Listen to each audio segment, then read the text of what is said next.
Hi friends, எல்லாருக்கும் வணக்கம். இன்றைக்கி வீடியோவில் ஆன்மீக தகவலில் வரலட்சுமி விரதம் முக்கிய 10 தகவல்கள்.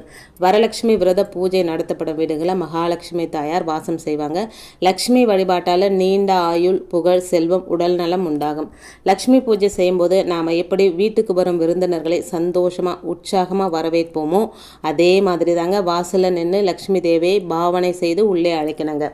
வரலட்சுமி விரத பூஜை நடத்தப்படும் வீடுகளில் மகாலட்சுமி தாயார் வாசம் செய்வாங்க. வரலட்சுமி விரத பூஜை செய்தால் உடனடியாக திருமண யோகம் கைகூடும். 8 வித செல்வங்களை தருவதுடன் தாலி பாக்கியத்தையும் வரலட்சுமி வழங்குகிறாள். இதனால தாங்க மணமான பெண்கள் இந்த தினத்தில் மகாலட்சுமி போன்ற இந்த விரதத்தை மேற்கொள்கிறாங்க.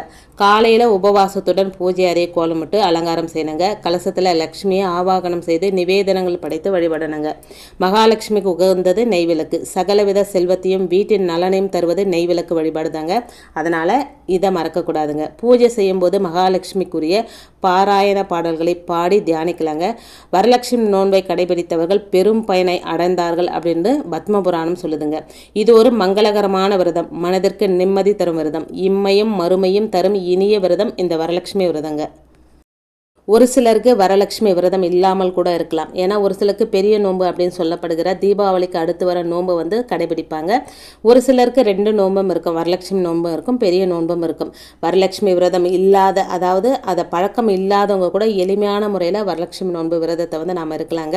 மகாலட்சுமி தாயாரை அடைவதற்கும் மகாலட்சுமி தாயார் நம்ம வீட்டில் நிரந்தரமாக வாசம் செய்வதற்கும் பெண்களுக்கு கிடைத்த ஒரு வரப்பிரசாதமான நாள் அப்படின்னா இந்த வரலட்சுமி நோன்புங்க.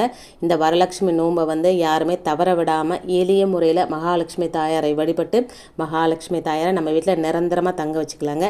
இன்றைக்கி வீடியோவில் நான் சொன்ன விஷயங்கள் உங்களுக்கு பிடிச்சிருந்ததுன்னா ப்ளீஸ் சேனலுக்கு சப்ஸ்கிரைப் பண்ணி சப்போர்ட் பண்ணுங்கள். தேங்க்ஸ் ஃபார் வாட்சிங்.